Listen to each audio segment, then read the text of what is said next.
जय हिंद। आप सभी का युवराज क्लासेस में हार्दिक अभिनंदन है।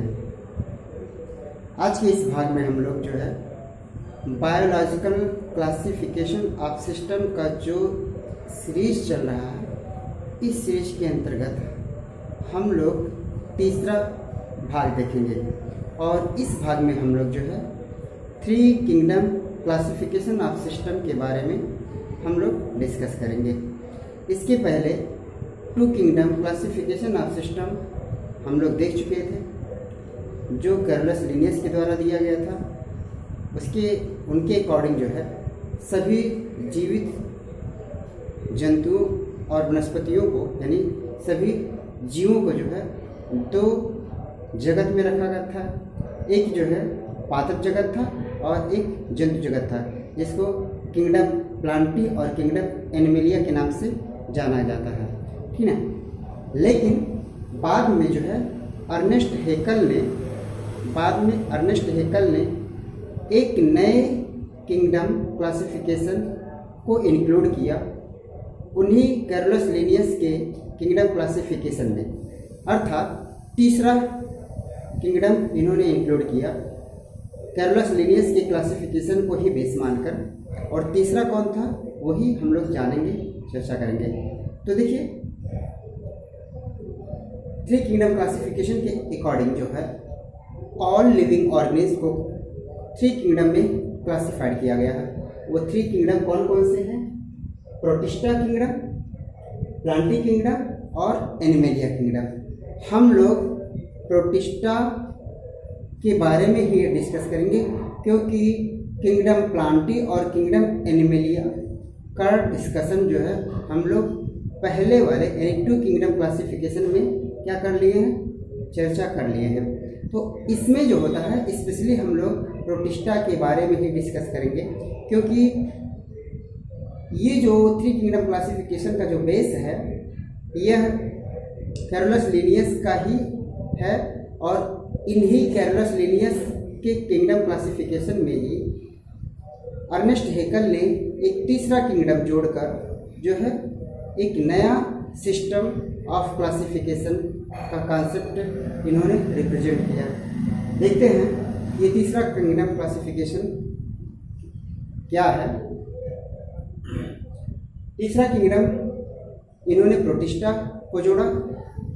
अब यहाँ से एक क्वेश्चन बनता है कि प्रोटिस्टा का जो सर्वप्रथम यूजेज है अर्थात कॉन्सेप्ट है, किसने रखा था?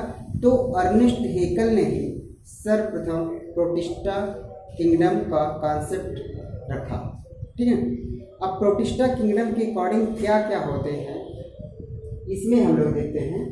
तो जो प्रोटिस्टा किंगडम है यह यूनिसेलुलर का ग्रुप है, और यूनिसेलुलर में यूकैरियोटिक अर्थात जो होते हैं ऐसे ऑर्गेनिज्म आ रहे हैं जो यूनिसेलुलर हों और यूकैरियोटिक मीन्स वेल डिफाइंड जो होता है न्यूक्लियस होता है, न्यूक्लियर मेम्ब्रेन होता है।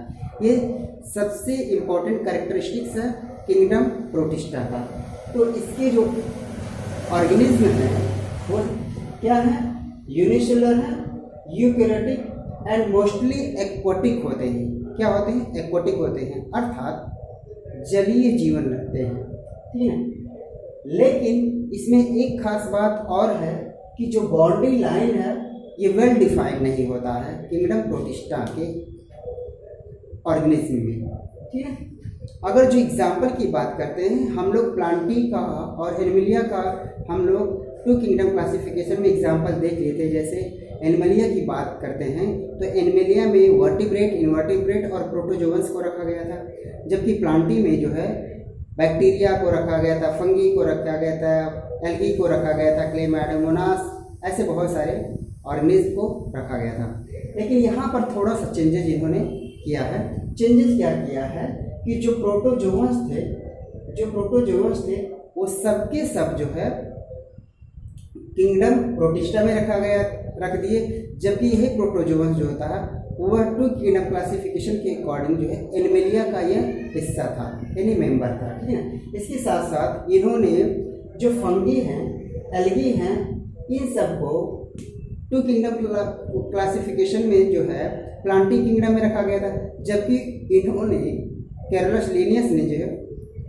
लिनियस के प्लांटी किंगडम से अर्नेस्ट हेकल ने फंगी को और एल्गी को निकाल कर प्रोटिस्टा में रख दिया। यानी एल्गी को, फंगी को निकाल कर, साथ ही साथ क्लोरेला और क्लेमाइडो को निकाल कर इन्होंने जो है किसमें, प्रोटिस्टा में रख दिया। तो ये सबसे बड़े एग्जाम्पल की फॉर्म में इन्होंने प्रोटिस्टा में रखा अर्नेस्ट हेकल ने।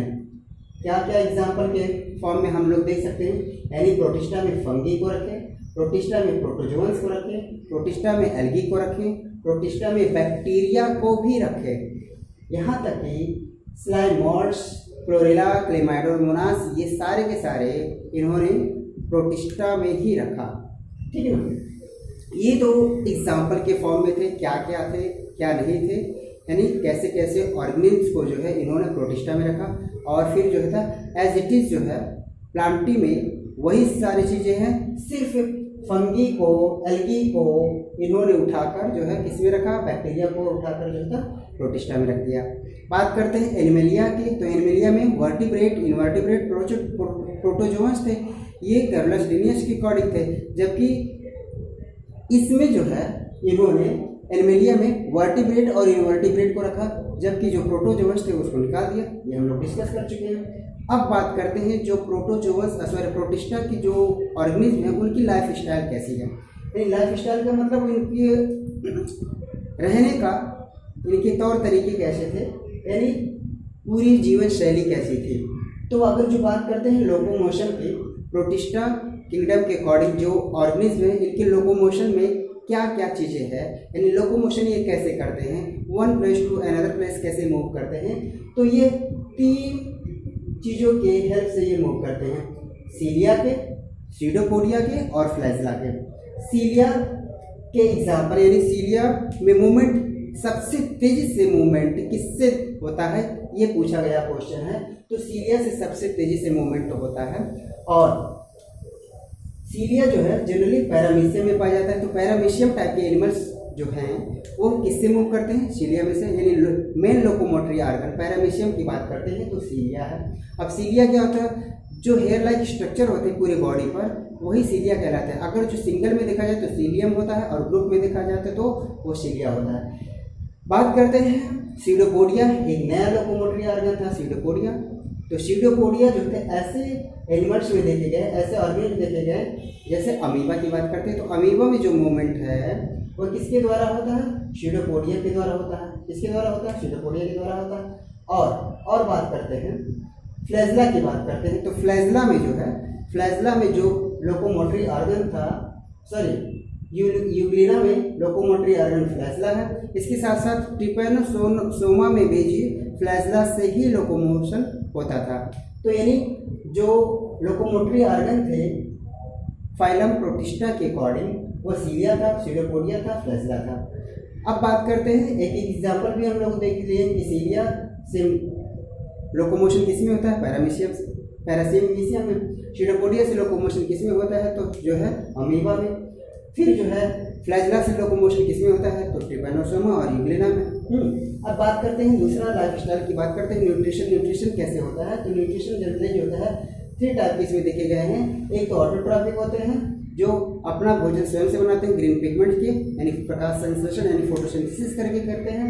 दूसरा है हेटरोट्रॉपिक होते हैं, और तीसरा है मेसोट्रॉपिक होते हैं। मेसोट्रॉपिक वो होते हैं कि ऐसे ऑर्गेनिज्म जो ऑटोट्रॉपिक भी न्यूट्रिशन करते हो और हेटरोट्रॉपिक भी नेचर रखते हो, ठीक है। तो फॉर एग्जांपल अगर जो है मेसोट्रॉपिक न्यूट्रिशन रखने वाला कोई एनिमल्स की बात करते हैं, ऑर्गेनिज्म की बात करते हैं, तो वो यूग्लिना है, ठीक ना, यूग्लिना है। और यही यूग्लिना जो होता है आगे चलकर जो है जो वेल डिफाइन हुआ यूग्लिना के बारे में, तो यूग्लिना को प्लांट किंगडम और एनिमल किंगडम के बीच कनेक्टिव लिंक को माना जाता है, ठीक है। अब बात करते हैं हेटरोट्रॉपिक नेचर का। तो हेटरोट्रॉपिक नेचर न्यूट्रिशन की बात करते हैं तो ये 3 टाइप के मोड ऑफ न्यूट्रिशन रहते हैं। एक सिम्बायोटिक रहते हैं, पैरासिटिक रहते हैं और सप्रेफिटिक रहते हैं। सिम्बायोटिक क्या होते हैं कि ऐसे ऑर्गेनिज्म जो साथ साथ रहते हैं और दोनों एक दूसरे को क्या करते हैं, बेनिफिट करते हैं, यानी एक दूसरे को लाभ पहुँचाते हैं दोनों, ठीक है। पैरासिटिक मतलब टोटली जो है दूसरे पर डिपेंड करते हो, वो चाहे नुकसान पहुँचे या ना पहुँचे, लेकिन जनरली नुकसान ही पहुंचाते हैं। ऐसे ऑर्गेनिज्म जो कंप्लीटली पैरासिटिक होते हैं, एक सैप्रोफिटिक होते हैं। ऐसे ऑर्गेनिज्म जो डेड एंड डिकेइंग मटेरियल से जो होते हैं अपने न्यूट्रिशन को क्या करते हो, गेन करते हो, ऐसे ऑर्गेनिज्म को क्या कहते हैं, सैप्रोफिटिक कहते हैं। ठीक है, तो इस थ्री किंगडम क्लासिफिकेशन का सबसे मेन जो ड्रॉबैक है यानी डीमेरिट है वो ये है कि बैक्टीरिया के पोजीशन को इन्होंने वेल डिफाइन नहीं कर पाया।